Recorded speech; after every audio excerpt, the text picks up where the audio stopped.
Assalomu alaykum aziz do'stlar, aziz muxlislar. Mana Afg'onistonda osh berish nimasi hozir bir sadaqa bor edi, o'sha sadaqaga kelgan edik do'stlar.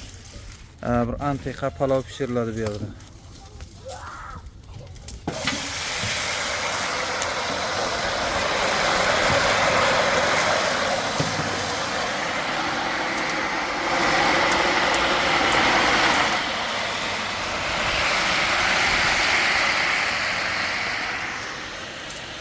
Mana bu bo'lsa choy qaynayapti mana. İçi to'la choy.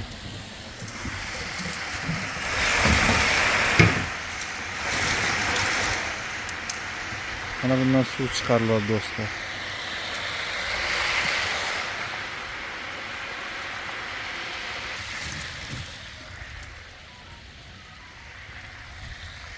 Do'stlar, mana bu yerda hammasi qavm qarindoshlar kelib yordam qilishadi. Masalan, sadaqani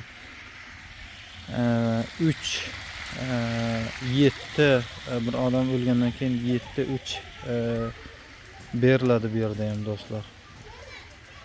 Aslida qilish kerak emas, baribir ham qilishadilar.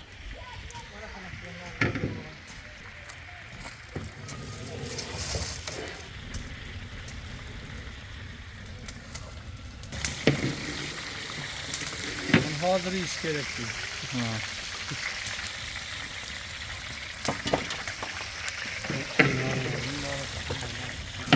Do'stlar, Afg'oniston lazer guruchida palov bo'ladi. Bunga bo'lsa suv ko'p tashlanadi. O'zbekistonliklar bo'lsa suv tashlamaydi. Afg'onistonliklar bo'lsa suv ko'p tashlaydilar guruchga.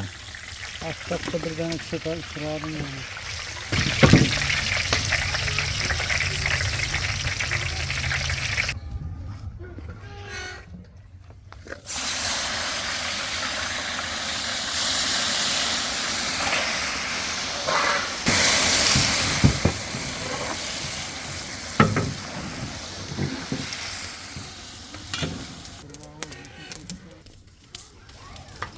Tovoqlar.